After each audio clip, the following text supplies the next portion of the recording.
why have you been doing all these things for me then if you didn't want to? Which is unfair, really, if you think about it. They actually genuinely just want to see you happy. They genuinely want you to do the things that you enjoy doing. They want to see you in your feminine flow because how would your company feel if you're just complained about everyone all the time? That would not be the greatest.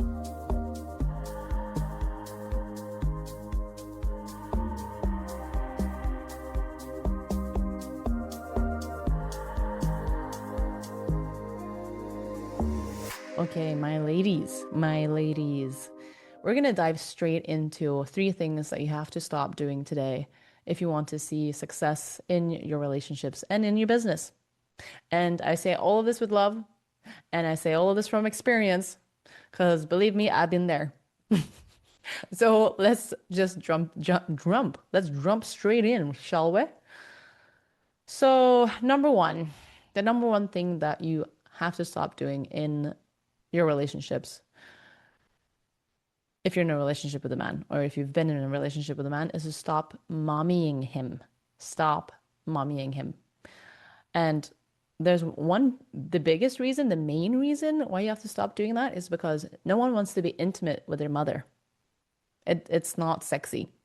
So there's a difference between, you doing things because you love it. Let's say you love cooking and you're like, oh, I love all the spices and cooking is my passion. And even if the relationship was there or not, you would still just be cooking because you love it so much. And going, oh, now I should cook because it's expected of me because I'm the woman and I should be doing that weird, programming in the head. And you actually don't enjoy cooking, but you'll do it because it can quote unquote make him happy or keep the peace or, you know, make it feel like you're putting in your half in the relationship. And there's plenty of ways to obviously contribute positively to the relationship, which we all should be doing. But you don't have to do the mommying thing unless it's something that you're passionate about, like I said. And if you mommy out of fear, if you mommy out of trying to keep some sort of peace, and you mommy from people pleasing or seeking validation from fear, basically, then over time, it's going to erode your sense of self and you're going to end up very resentful. And you're going to be really unhappy. And then he's going to feel bitter because he's like, why have you been doing all these things for me then if you didn't want to? Which is unfair, really, if you think about it. So stop mommying your partner. It's not your job. It's not your responsibility to mommy your partner. And if you have to mommy your partner, then that shows that you're not with an adult man. We're all grown-ups here. So there's no need for you to do any mommying at all. Let's just scratch that, throw that in the bucket, and you focus on doing what you love. Do what you love. Men really enjoy, like most men, most healthy men, most of them, and there are a lot of them out there, they actually genuinely just want to see you happy. They genuinely want you to do the things that you enjoy doing. They want to see you in your feminine flow and go, ah, they actually genuinely want you to be happy. And most of the time, they try their best to support you in that. So stop putting expectations of yourself that you don't enjoy having, like things that you have to do that you don't actually have to do, and then fuse and ooze resentment for, it not and making some sort of result that you're wanting to see, because then it's conditional. So stop mommying. And how that translates into business is overextending yourself to everyone in the company, trying to help every single person with every single little task. Kind of like when children come home with their homework, then of course, as a mom, you would help them with math and science and algebra and all that kind of stuff as much as you can. But we have AI these days. Wow. This episode is going to sound really funny in the future. Anyways, you would do that for your children, help them change their clothes, pick out this and that, cook foods for them, feed them, put them to bed, do all the stuff. You're being a mom, right? But you shouldn't have to do that for anyone in your company. You shouldn't have to review everything and help them with every single task that they're doing because they should be trained and educated, maybe by you or anyone in your company who's responsible for doing that, to become quite autonomous, quite autonomous. Obviously, your responsibility as a leader is there to guide and lead and do obvious that's obvious, but you're not there to babysit every single one and reassure them and make sure that, they can do every single little task. In the beginning, of course, but we're talking about if you want a highly functional business, then you have to work with highly functional people, basically. So stop mommying people in your business. And if you're like, but well, how are they going to be able to? Then you have to still provide for that, for people in your business, what they need to succeed on their own, the resources, the material, depending on what your business is, right? So you can still provide and train without mommying. Okay, number two. Number two. This might be the most important one. Boundaries. Oh, a lot of us here have learned the hard way the lack of boundaries that we used to have in the past. Do I have fellow people pleasers here? Fellow empaths that, you know, this is me. I went through a really tough awakening around this. I didn't, back in the day, a long time ago, I was such a people pleaser and I didn't even realize it. It was almost like a fish in water. There was no awareness out of the lack of boundaries that I had. I would just overextend myself to everyone here and there. And I didn't even get resentful or bitter. I was just got really tired, just got really tired. And, that impacted my ability to show up for myself in life. So it's extremely important to have boundaries, especially in relationships, of course. And if you don't have boundaries and you let people walk all over you, it's just not going to work out. And your boundaries are connected to your ability to choose and prioritize what is in alignment for you. A huge part of becoming a responsible adult is just learning to say no to things. Learn to say no to things. And this doesn't mean that, maybe you've met that kind of person who suddenly discovered, oh, they have to set boundaries. And then they're like, no, I will not. And it comes across with this bit of like, hard energy. Anyways, what I'm saying is that you don't have to be mean. A lot of people think that it's mean to set boundaries, and it's absolutely not. It actually builds trust. If you are able to set boundaries, which you can, of course, do in nice ways or respectful ways, it doesn't have to be that difficult. Sometimes we put all this guilt and shame and difficult energy around just being able to say no to something. And it really doesn't have to be all that complicated or difficult or filled with guilt and, oh no, what are the consequences? It can be really simple to just say no. But you have to know what your standards are and what is in alignment with you and where you want to go and what you want to do with your time. So learn to say no to what is out of alignment and yes to what is in alignment. And I know alignment is such a vague word, but if you train your intuition muscle, it's pretty easy actually to feel in your body what you want to do and what you don't want to do, basically. What you want to do and what you don't want to do. Hey, do you want to go out for a cinema tonight? Did you feel some contraction in your body? And you're like, actually, I don't want to. I'm kind of exhausted. Say no. If you felt like, oh, yeah, I totally need to go out and hang out with some friends, then say yes. A lot of life is mostly like a selection and deselection process. Select, select, deselect, deselect, select, deselect. And it becomes much easier when you have really good discernment and you have an ability to just say no when it's a no and say yes when it's a yes. And so that's my challenge for you today is to review your week and reflect on where did I say yes to things that I actually wanted to say no? And when did I say no when it was a no? And give yourself a pat on the back for that. Because you have to give yourself some reward too. When you're practicing your boundary muscle, sometimes it can be a little hard and it can feel a little stretchy, and that's okay. No one's gonna hate you, if for your no. And if they do, they don't deserve space in your life.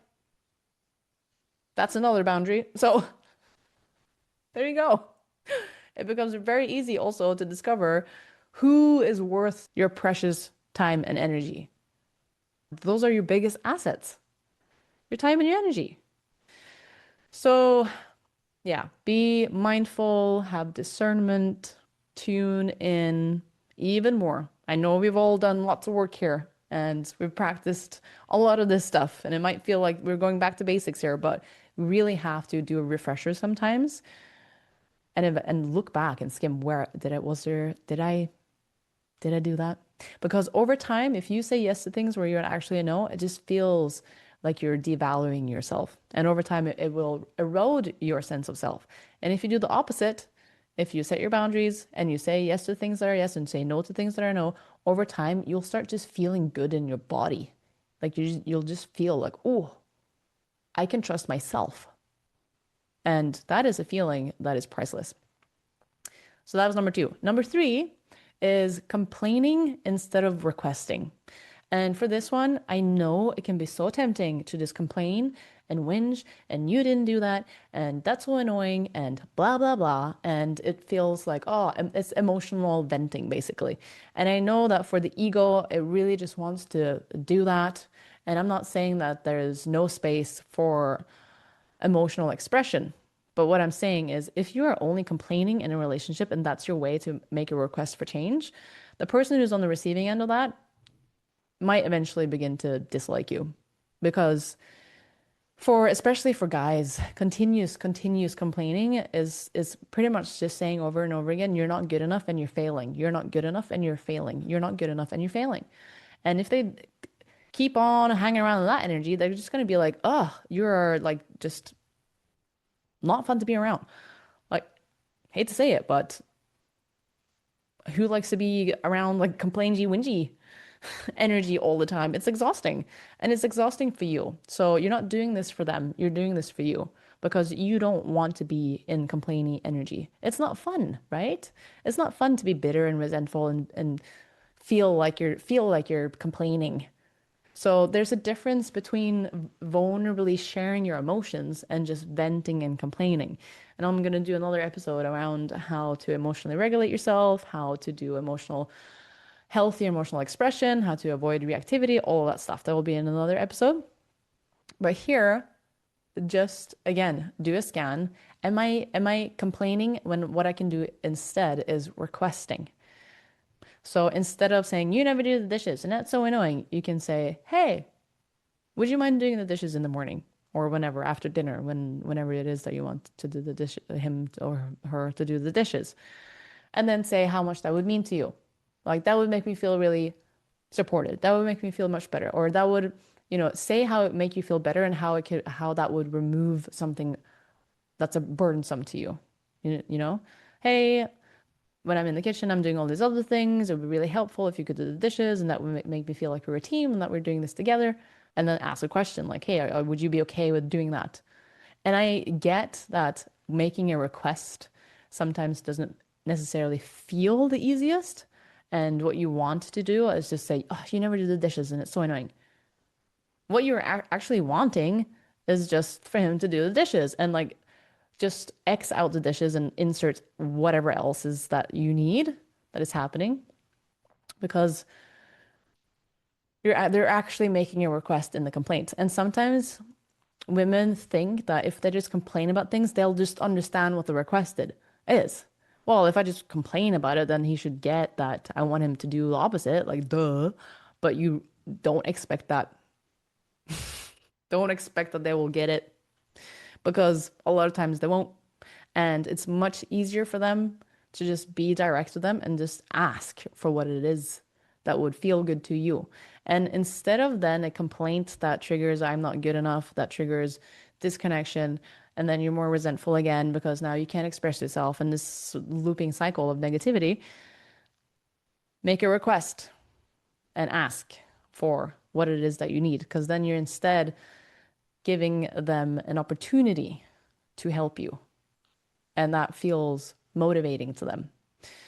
And then you can separate if you have a need to process the emotion of the irritation of what's been happening and this and that, do it in a separate container and make the request in one container and then make the request for space holding or witnessing or you can call it what you want to call it in your relationship, but make it more clear to them like, okay, right now I actually need to process some emotion. And well, you shouldn't have to rely on your partner all the time to process all of your emotions, but if you want to share something that's been on your heart and what you're needing is to be seen and heard in that, then you can do that in a separate container as opposed to when you're just making the request.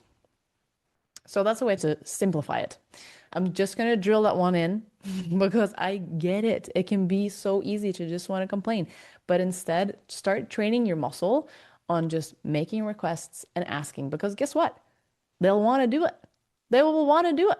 And then when they do it, you'll be happy. And then you go, wow, thank you so much. And then this is what I'm saying. Healthy men, actually feel genuine happiness by seeing you happy.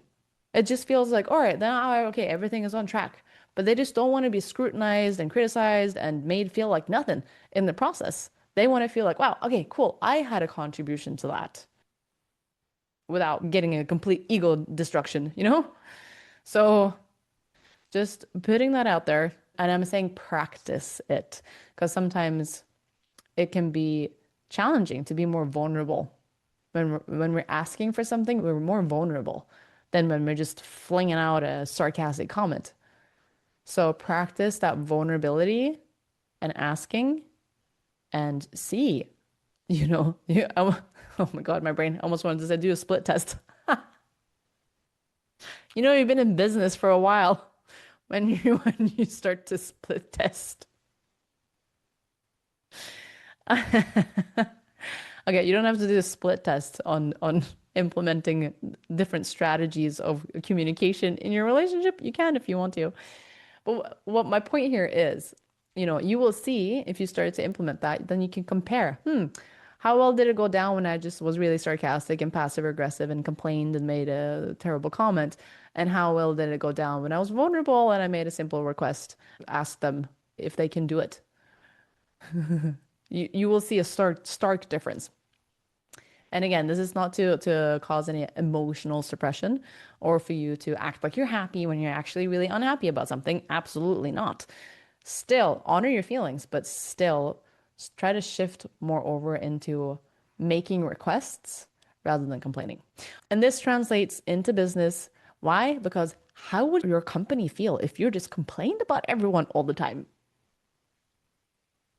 That would not be the greatest. You would not create the best version of yourself there.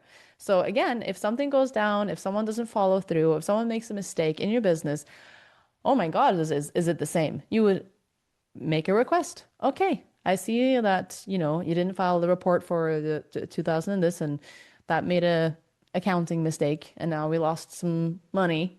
Next time, what I would like for you to do is da da da da da. Do you think you can? Blah blah blah blah blah. To avoid this next time. Not Susie is so stupid. She made a mistake in the accounting again, and spread, venom in the company. No, you as a leader, as the energy representative in the company, if you hold high responsibility, you have to set the standard of how you're treating other people. So you don't go around complaining about people. You treat them with respect and you make requests instead of complaining. All right, that was today's episode, and make sure to share it with a friend. Stay tuned for the next one. We're going to talk more about how you can become really sturdy in your own emotions and the importance of being able to regulate your emotions in the upcoming episode. So, thank you so much for tuning in, and I will see you in the next one.